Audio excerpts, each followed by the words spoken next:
हमारे सामने शुरू हुआ, ये बिजली हमारे सामने शुरू हुई, ये बड़ी बड़ी गाड़ियों का सिस्टम हमारे सामने शुरू हुआ, और ये डायरेक्ट सेलिंग इंडस्ट्री भी हमारे सामने शुरू हो रही है साथियों। ये तो शुरुआत हो रही है। अब वापस आते हैं आज की इस ट्रेनिंग सेक्शन में, वापस आते हैं। आज की ट्रेनिंग सेक्शन में हमने एक टॉपिक रखा हुआ है। उस टॉपिक का नाम है आरसीएम बिजनेस में बड़ी सफलता कैसे प्राप्त करें। आज का ये टॉपिक है और इसी टॉपिक पे मैं आधा घंटा या 40 मिनट की कुछ आपसे बात करना चाहता हूँ। बैठ सकते हैं? बहुत सारे साथी आरसीएम कर रहे हैं। टॉपिक ये है कि इसमें बड़ी सफलता कैसे प्राप्त करें। तो बड़ी सफलता के पहले सफलता को समझते हैं कि सफलता होती क्या है, सफलता के मायने क्या है और सफलता के पैमाने क्या है। सफलता का अर्थ है जो आपके खुद के लिए जो आपने पैरामीटर्स बनाए हैं वो अगर आप अचीव कर लेते हो तो आप सफल हैं। जो भी आपने पैरामीटर्स बनाए अपने खुद के लिए, सफलता का अर्थ शारीरिक सफलता भी हो सकती है। अगर आप स्वस्थ हैं, बिल्कुल स्वस्थ हैं, तो आप सफल हैं। सफलता का पैरामीटर मानसिक सफलता भी है। यदि आप मानसिक रूप से बिल्कुल स्वस्थ हैं तो भी आप सफल हैं जीवन में। सफलता का आर्थिक सफलता है। यदि आप एक ड्रीम टारगेट सेट करते हो कि हमारी इनकम इतनी होना चाहिए मंथली या ईयरली, अगर वो अचीव कर लेते हैं तो आप सफल हैं जीवन में। सफलता का सामाजिक सफलता है। अगर आप समाज के लिए कुछ देना चाहते हैं, कुछ करना चाहते हैं और वो अगर आपने अचीव कर लिया तो आप उसमें सफल हो गए। अभी दिलीप जी ने कहा गौपुत्र में दिलीप चंद्र, तो जिसने जो पैरामीटर बनाए हुए हैं अगर वो अचीव कर लेता है तो वो उस फील्ड में वो सफल है और उसने सफलता को अचीव किया। आरसीएम बिजनेस में भी हम अपने पैरामीटर्स तय करते हैं और अगर हम उन पैरामीटर्स को अचीव कर लेते हैं तो हम सफल हो जाते हैं। यह है सफलता। और मजेदार बात यह है कि आरसीएम में जितने भी लोग अलग अलग प्रकार से सफलता को हासिल करने का प्रयास करते हैं, या सारी की सारी सफलताएं केवल एक काम करके अचीव की जा सकती है साथियों। सारी चीजें, अगर आप अच्छे स्वास्थ्य शरीर को चाहते हैं, सफल होना चाहते हैं तो आरसीएम से हो सकते हैं। आरसीएम के प्रोडक्ट की अभी महिलाओं ने एक बार शानदार ट्रेनिंग, एक बार महिलाओं के लिए जोरदार मातृशक्तियों के लिए तालियां हो जाए। अगर आप शारीरिक तौर पे स्वस्थ रहना चाहते हैं, मानसिक तौर पे स्वस्थ रहना चाहते हैं, अगर आप आर्थिक तौर पे जो है वो स्वस्थ रहना चाहते हैं, फाइनेंशियल फ्रीडम को आप चाहते हैं, अगर आप समाज की सेवा करना चाहते हैं, अगर आप दूसरे लोगों की सेवा करना चाहते हैं, अगर आप मंच के जो है वो वक्ता बनना चाहते हैं, तो आप जो कुछ भी चाहते हैं वो सारी की सारी सफलताएं एक साथ अर्जित की जा सकती है। लेकिन सफलता के बड़े फेमस कोटेशन है। सफलता के लिए कहा जाता है कि सफलता जो है वो माइनॉरिटी में रहती है, वो मेजॉरिटी में नहीं रहती है। सारे लोग सफल नहीं होते हैं, अल्पमत में रहती है। ये सफलता के लिए कहा गया है। और 10% का एक रेशो होता है। सफलता लगभग हर इंडस्ट्री में 10% लोग हासिल करते हैं। और आरसीएम या कोई भी इंडस्ट्री मौका अवसर सबको बराबर देती है। अभी आपको बलराम जी ने बार बार इस शब्दों का प्रयोग किया, अवसर का।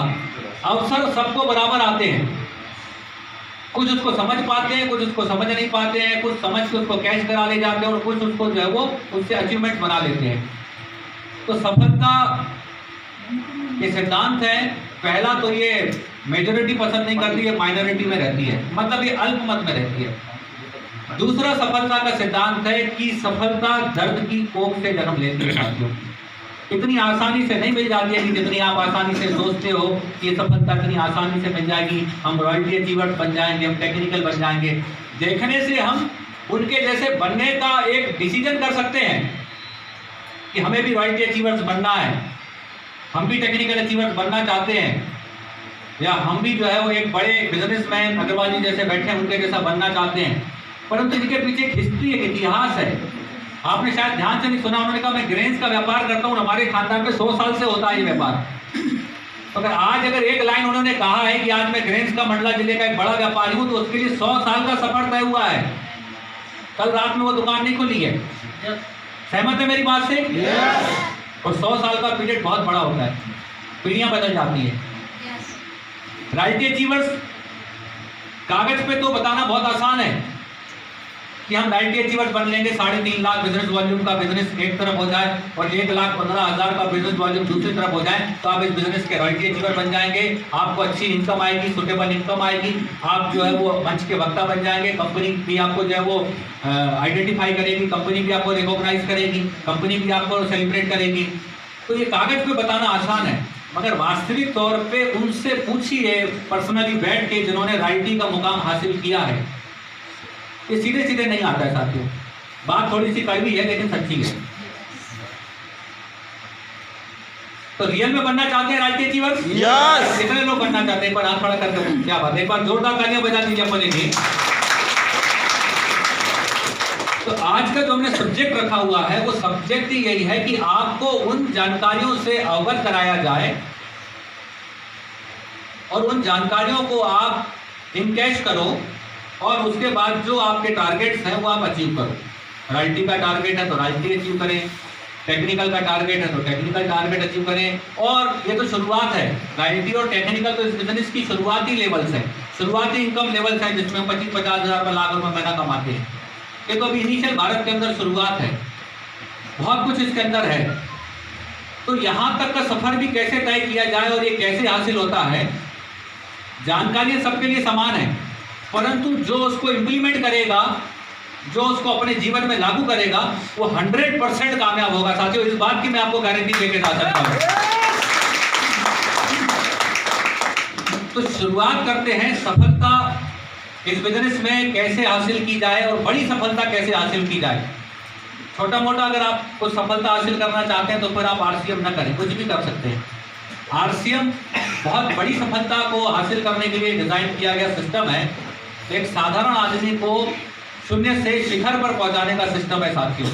एक साधारण आदमी को अपने जीवन में जीते जी संपत्ति बनने का अधिकार है कि वो अपने जाने के बाद भी अपने बच्चों को कुछ देके जाए, ताकि उनकी माला पे रोज, उनकी तस्वीर पे रोज माला चढ़ती रहे, बच्चे चढ़ाते रहे कि कुछ देके जाए। तो अगर आप आरसीएम को करना चाहते हैं तो इसीलिए करिए। कोई फर्क नहीं पड़ता है कि शुरुआती कुछ समय अगर आपका थोड़ा सा चैलेंज के साथ निकलेगा, थोड़ा संघर्ष के साथ निकलेगा, ये तो उतार चढ़ाव आता रहता है। अक्सर मेरी वाइफ भी मुझे कहती है, दूसरों की मैं क्या आपको एग्जाम्पल दूँ, साहब हम इतना काम करते हैं, मैं जॉब भी करता हूँ और हमारे भाइयों का बिजनेस भी है। एक भाई मैन्युफैक्चरिंग यूनिट है हमारे पास स्क्रबर का, एक भाई का बिल्डिंग मटेरियल का शॉप है और मैं थोड़ा इन्वेस्टमेंट से भी जुड़ा हुआ हूँ। तो हमारी श्रीमती का आरसीएम से जुड़ा हुआ हूँ। तो श्रीमती कहती साहब इतना जो है वो ये हाई करने का क्या औचित्य है, ये उसके शब्द हो सकते हैं, मतलब शब्द ऐसे नहीं, लेकिन एक मीनिंग मैं आपको बता रहा हूँ कि भाव इतना आप क्यों ऐसा करते हो, और सब कुछ तो है, इतना सैलरी इतना है कि दाल रोटी अच्छे से चल जाए, तो आप अलाउंसेस इतने अच्छे मिल जाते हैं कि हम अच्छी से दाल रोटी चला लें, फिर ये सारे सब कुछ देखने मैनेज करने की आवश्यकता क्या है।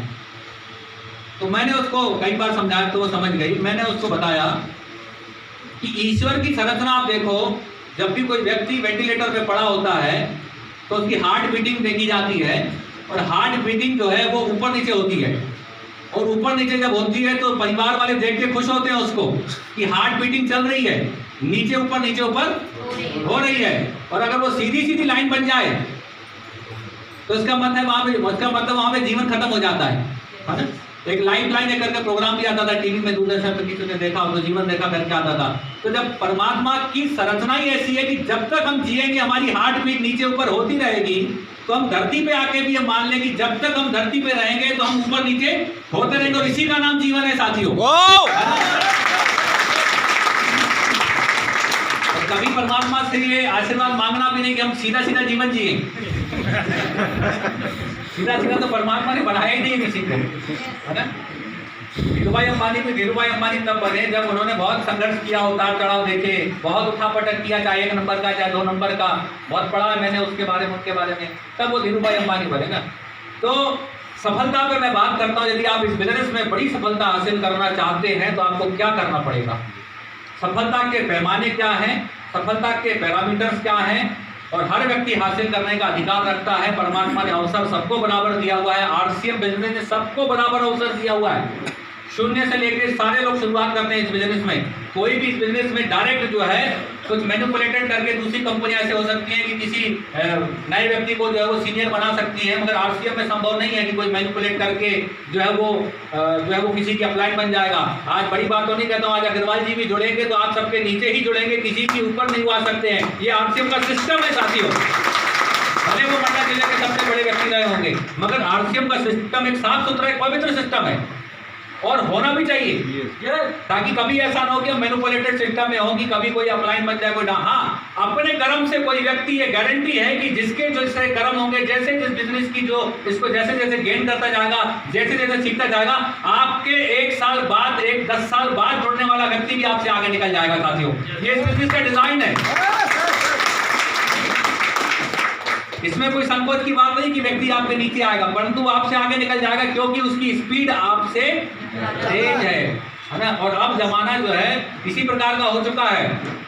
अब बड़ी मछली छोटी मछली को नहीं खाती है, तो बड़ा पुराना कोटेशन है व्यापार जगत का, मैं पेशे से मैं भी बनिया इंसान हूँ।